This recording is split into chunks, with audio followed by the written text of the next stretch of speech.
Come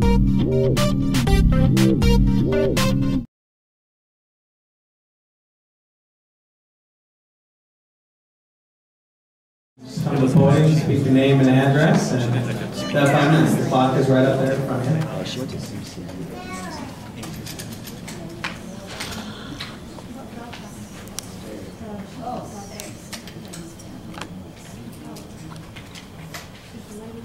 Well, Carolyn Brosnan, 734 North Carolina.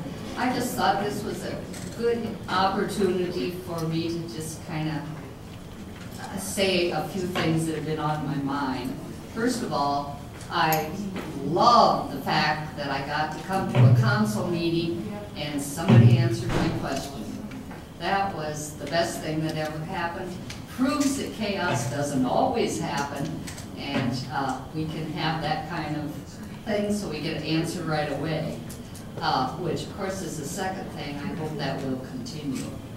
I'd also like to see the listening post be a time when the council or anybody in the audience could also answer some questions. I do have a question about the multitask, or the event center.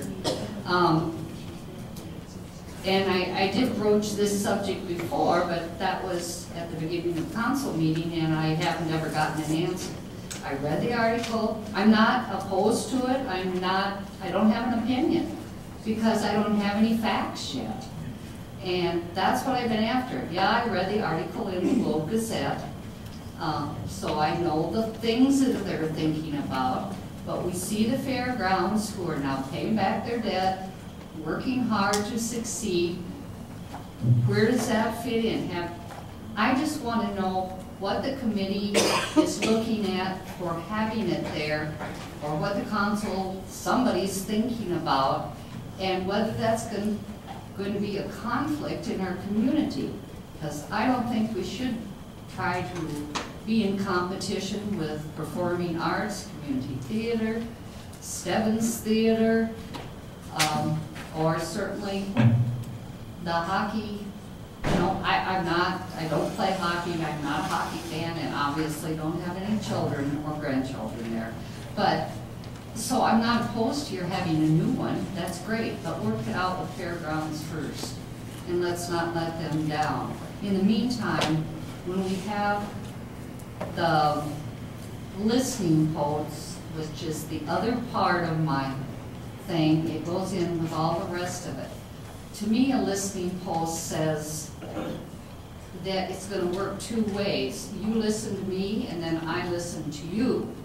And that doesn't happen. And so to me, it was like, what was the point of the last listening post?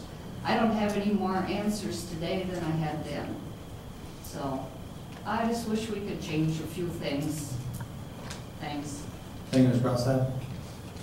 Anybody else?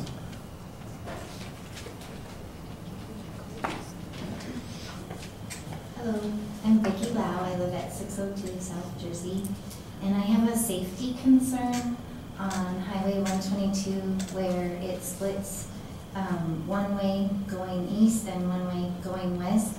We live right on the corner of the highway, and I run an in-home business there, so we're outside all the time. And on a week basis, I can say a minimum of 5 cars go the wrong way all the time. My girlfriend lives on the other side. She lives on the cars going westbound, and she says the same thing. And it's a real big safety concern. I mean, I'm flagging people down, you know, and stop, don't go there. And they usually end up all the way down to Federal before they go, uh-oh, I'm in the wrong area. So I was just wondering if you could look at that, maybe get some arrows painted on the pavement, some bigger do not enter signs. There's a few one-way signs, but they seem oblivious to them. And so that is a real safety concern. There was just an accident on Sunday right by St. Joe's Church where somebody from the right lane turns left because they don't realize that they're going in a one-way direction. So, thank you. Thank you, Ms. Law. Come on.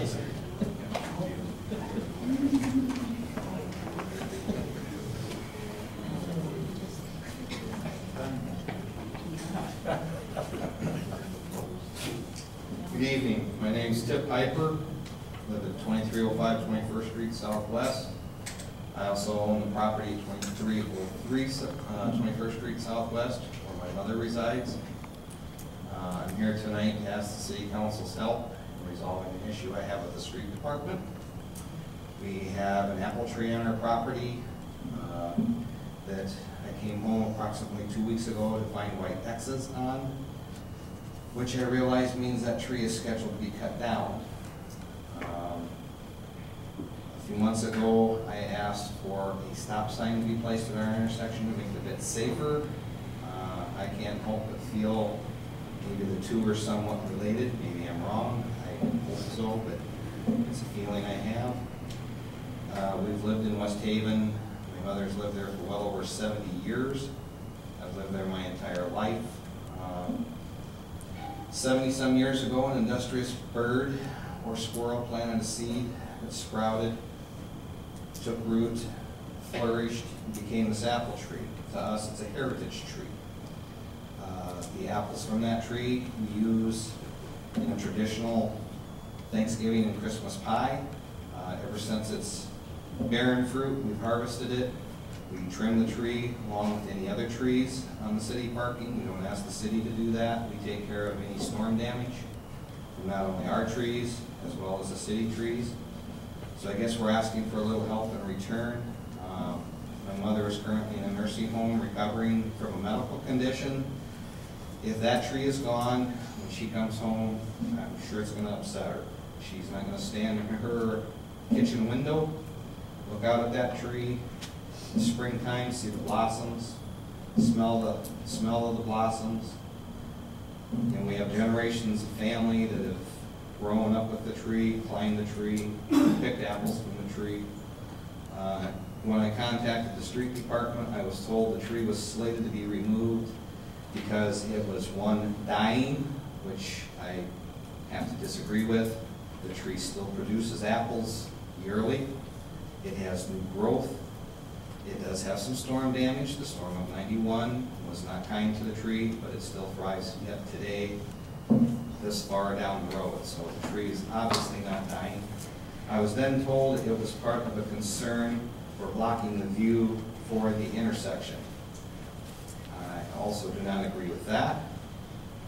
When I contacted the street department again, I was told not only would I have to deal with the loss of the apple tree, they were asking me to cut hedges I had planted nearly 25 years ago with the forethought of possibility of someday sidewalks being placed in our neighborhood, and considering the fact that that was an intersection corner, brought the hedges well back behind where the sidewalk would go, and rather than making a 90-degree angle with the hedges, I brought that corner back in. Personally, I feel there is no sight problem with either the hedges or the tree if you enter that intersection as you should. Not driving fast, but approaching an intersection as you should approach it. There is plenty of time to see traffic on Wilbur Avenue. I would like to invite the mayor and the city council, by all means, come out, take a look for yourself. The hedges are well trimmed. The tree poses no problem as far as visual goes, no more so than any other tree. I would like very much to save this apple tree. I have a son in Afghanistan. I don't want to explain to him why his traditional apple pie now contains apples bought at a store, because a very select few don't feel this tree is worth saving. It's highly important to our family. Again, it's heritage and tradition. I see no reason that either the hedges or the tree are causing a problem there, and I'm asking your help to resolve the situation. Thank you. Thank you, Mr. Piper.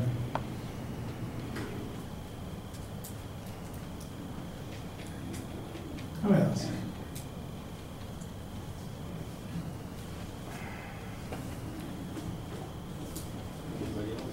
Mr. Weaver.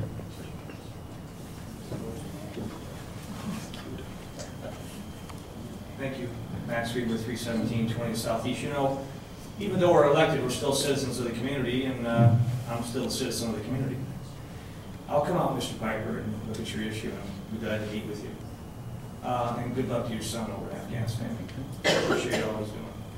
I want to alert everyone that this is the good time to do it. You know, most people believe that I'm grandstanding right now. You know, I help a lot of people in this community, and I got to tell you something. Most of the people that I do help are at the end of their rope. They have no one else. They don't know what ward they live in. They don't know where to vote. They don't vote. There's 20,000 registered voters in Mason City. We'll be lucky to have 7,000 or 8,000 people vote in any one election. So the grandstanding thing is godly good. I help people. That's what I do, and I do it good. Here's what I'm going to tell you now. There's about 5 business owners that have contacted me, along with somebody else very special downtown. You can figure all that out. They just don't want their names brought up. I'm good at that too. I have checked it out in the last couple of weeks. It is kind of comical. There's one business owner that what he does daily is walk up and down our new Main Street, and he counts the bricks. The long, narrow bricks that are being laid in the sidewalks, and then the ones that are in the middle of the plaza. And he counts how many of them are broke and cracked and are breaking. Well, they all know it. Do we all know it? Well, I do now. And it's pretty, and I'm sure, Mr. Trout, you must know about the brick problem, do you? I haven't seen a memo from you or anything. No. Right. So I think, are we going to be getting a memo, an explanation about what's going on there? The brick problem was handled, I'd have to follow up with the city engineer, but at one point the brick issue was discussed prior to the meeting, or prior to the installation beginning. Well, And the determination was made to move forward with the bricks as they were. is there going to be some sort of warranty that, and are they going to make more brick? Are we going to be short a year and a year and a half? And they? I can't answer that question. Well, I can tell you this much. I kind of know something about laying brick. If you walk it like I've walked it, I can't believe the gaps. How about you? Can you believe the gaps? Have you noticed the gaps? Good example would be in front of brick furniture. There's a gap on either side, an inch, inch and a half, and it's just full of sand. And when that rain goes downhill and washes that sand out, those brick are going to wobble around. Or we're going to have somebody constantly filling in sand. You've seen that too then. Yes, sir. What's the solution going to be for that? How do we hold that contractor that obviously didn't, I don't know if the forms, if it was measured right, the forms were put in wrong. These are the questions that I'm getting from 5 Right. business owners. And those are issues that will be handled at the punch list when we're ending the project, and whether we're going to accept the project. Those are items that are handled as we move forward towards the end of the project. Well, I'll be anxious to see how they're handled. We have quite a few $1 million down there, and there's something really, really wrong now. The other question is the brick that's crossing the street, and people are talking about the trip factor. I don't know what a snow blade can handle. I'm not sure. We all know when those curbs that extrude out into extend onto the street, they get pretty beat up. We see that right now on the old ones before they replace them. But I noticed that they lay blacktop. Does the blacktop get so hot that the brick will settle down even lower? Because I noticed down on 2nd Street I'll have to get Northeast, you an they answer on that. were above. There's a little trip factor there, 1/2 inch, 3/4 inch of the brick. Maybe you can put that on your punch list too. I hope that we're all watching it, especially as elected officials and citizens. Thank you.